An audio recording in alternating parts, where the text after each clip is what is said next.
5장 1절에서 9절입니다. 신약성경 150년입니다. 요한복음 5장입니다.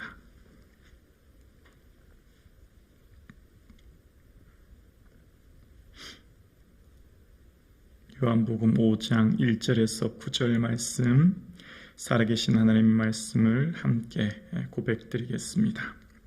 함께요.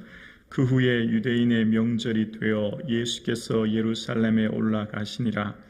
예루살렘에 있는 양문 곁에 히브리 말로 베데스다라 하는 못이 있는데 거기 행각 5이 있고 그 안에 많은 병자, 맹인, 다리 저는 사람, 혈기 마른 사람들이 누워 물의 움직임을 기다리니 이는 천사가 가끔 못에 내려와 물을 움직이게 하는데 움직인 후에 먼저 들어가는 자는 어떤 병에 걸렸든지 낫게 됨일러라. 거기 38해 된 병자가 있더라. 예수께서 그 누운 것을 보시고 병이 벌써 오랜 줄 아시고 이르시되 내가 낫고자 하느냐. 병자가 대답하되 주여 물이 움직일 때에 나를 못에 넣어주는 사람이 없어 내가 가는 동안에 다른 사람이 먼저 내려가나이다. 예수께서 이르시되 일어나 내 자리를 들고 걸어가라 하시니 그 사람이 곧 나서서 자리를 들고 걸어가니라. 이날은 안식일이니. 아멘. 베데스다, 은혜의 집. 벳이라고 하는 것은 집이죠. 헤세드는 은혜입니다. 은혜의 집이라고 하는 곳에 행각이 있고 그곳에 많은 병자들, 그러니까 시각장애인, 지체장애인, 또 여러 병자들이 모여 있습니다. 다른 말로 말하면 불치병, 인간의 능력으로 도저히 고칠 수 없는 사람들. 그 사람들의 희망은 딱 한 가지. 가끔 천사들이 물에서 내려와 물을 움직이면 그 어떤 사람도 낫게 된다고 하는 것을 들었기에 이 베데스다 못에 모여서 있는 것입니다. 베데스다 연못에 모인 사람들, 일반적으로 병원에 가면 동병상련이라고 하지 않습니까? 아픈 사람들끼리는 서로 치근한 마음이 있어서 친구가 되기 마련입니다. 그런데 오늘 이 베데스다의 못에 있는 사람들은 서로에 대한 치근한 마음과 어떤 사랑의 마음은 전혀 없었을 것입니다. 왜냐하면 물이 움직일 때 가장 먼저 들어가는 사람만 고침받기 때문에 그곳에서는 경쟁만이 있었을 것입니다. 누가 먼저 들어가느냐라고 하는 경쟁에서 우위를 점해야만, 즉 능력 있는 사람만 그곳에 들어갈 수 있는, 오직 첫 번째 들어가는 사람만 들어갈 수 있기에 많은 사람들은 서로에 대한 사랑의 모습보다는 경쟁의 모습으로 있는 것을 생각해 보게 되어집니다. 그곳에 있는 많은 사람들은 물이 움직일 때 들어가야 하므로 초긴장 상태였습니다. 언제 물이 어떻게 움직일지 모르기 때문에 늘 긴장해야 했고 늘 경쟁해야 했고 늘 그곳에 있는 사람들은 노심초사 내가 먼저 들어가야 된다고 하는 그 상대적 경쟁의식 속에 있는 사람들, 특히 질병으로 고통스러워하는 사람들 만나게 되어집니다. 이곳에 있는 사람들은 언제나 내가 먼저, 나의 능력이 우선이었습니다. 그러니까 베데스다는 은혜의 집이 아니라 경쟁의 집이었고 능력의 집이었습니다. 베데스다 은혜의 집이 되려면 모든 원인이 나에게 있지 않고 무조건적인 은혜를 베푸시는 하나님께 있어야 되지 않습니까? 그런데 이곳에는 가장 먼저 물이 동하면 들어가는 그 사람이 나으면 뭐라고 말할까요? 내가 제일 빨리 들어갔다. 내가 들어가서 고침받았다. 내가 했다고 자랑하며 다닐 것입니다. 그런데 진정 베데스다가 되려면 무엇이 되어야 합니까? 내가 아니라 주님이 해주셨다.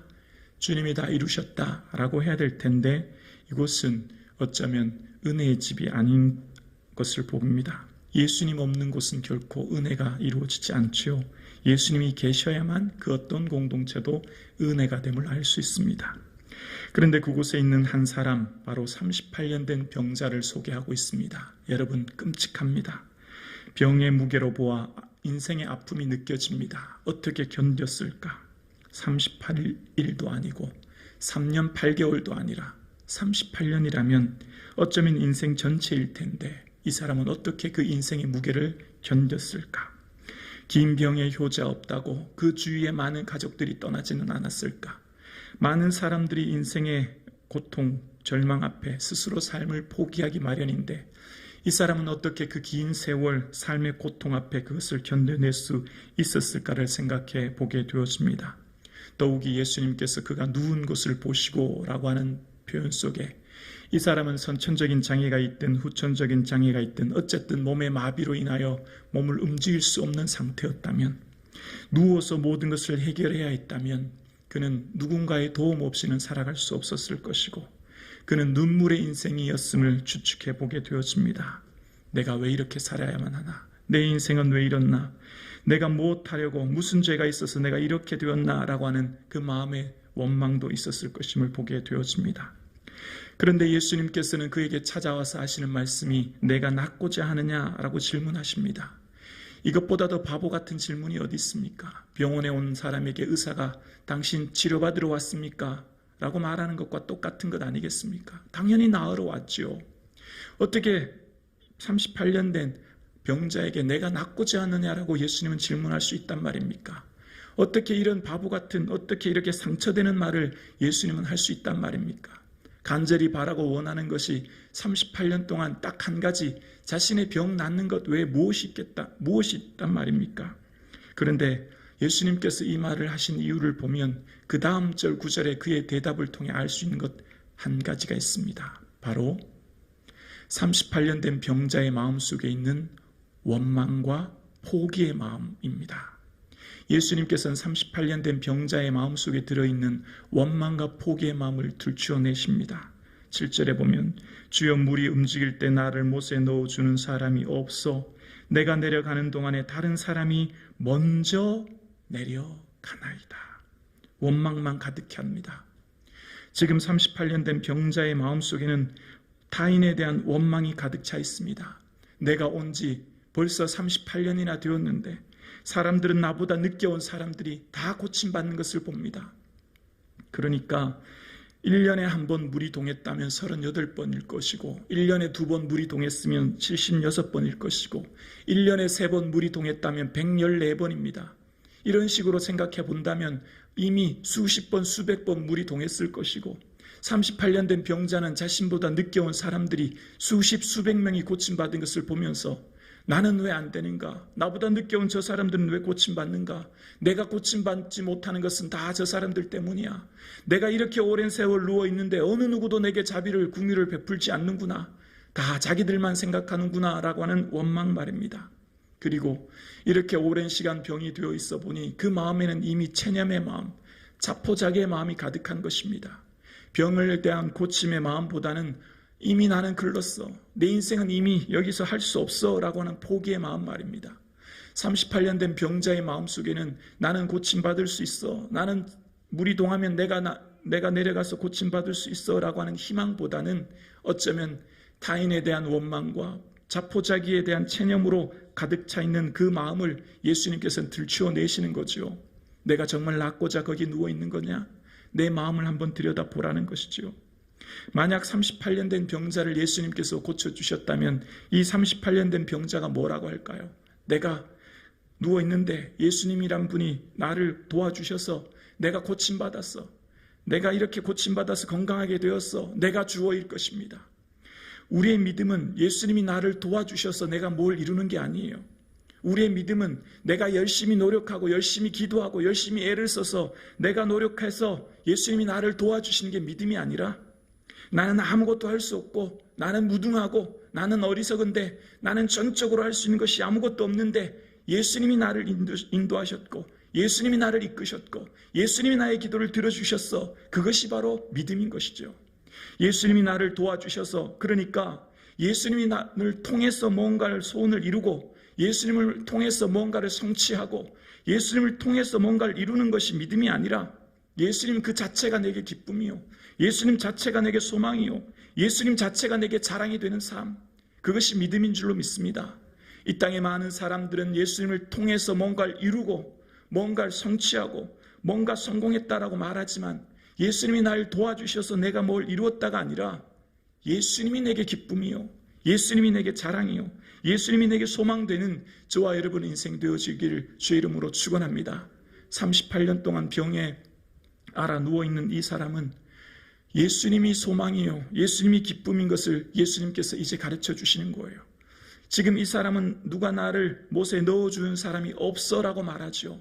이 사람의 절망은 누가 나를 도와주는 게 없어서가 절망이 아니었어요.